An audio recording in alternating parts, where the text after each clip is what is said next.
એક મહત્વપૂર્ણ સમાચાર પ્રાપ્ત થઈ રહ્યા છે તેના પર નજર કરીએ।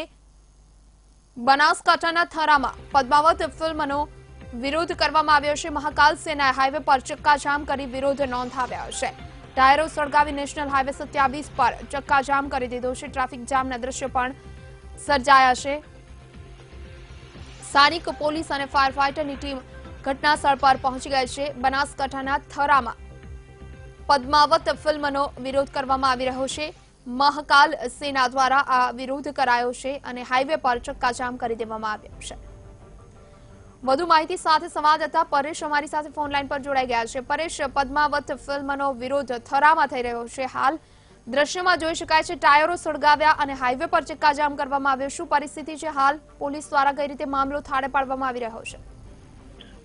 જી મનીષા, જે રીતે વાત કરીએ બનાસકાંઠામાં તો બનાસકાંઠામાં પદ્માવત ફિલ્મનો વિરોધ થઈ રહ્યો છે। જે રીતે સુપ્રીમ કોર્ટ દ્વારા પદ્માવત ફિલ્મને જે રીતે લીલી ઝંડી આપવામાં આવી છે, આ ફિલ્મને લીલી ઝંડી આપતાની સાથે જ અહીંયાના રાજપૂત સમાજના લોકો અને ખાસ કરીને કરણી સેના છે અહીંયાની સેનાઓ દ્વારા અહીંયા સખત વિરોધ થઈ રહ્યો છે। આજે વહેલી સવારે જે લોકો રસ્તા ઉપર ઉતરી આવ્યા હતા, ખાસ કરીને નેશનલ નંબર 27 જે હાઈવે છે તે હાઈવેને સવારે બ્લોક કર્યો હતો, ચક્કાજામ કર્યા હતા, રિક્ષાઓ સળગાઈ હતી, ટાયરો સળગાવીના હાઈવેને ચક્કાજામ કરીને વિરોધ પ્રદર્શન કર્યું હતું। જો કે વહેલી સવારે પોલીસ અને થરા ફાયર ફાઈટર ઘટના સ્થળે પહોંચી ગયા હતા અને મામલો થાળે પાડ્યો હતો। મનીષા।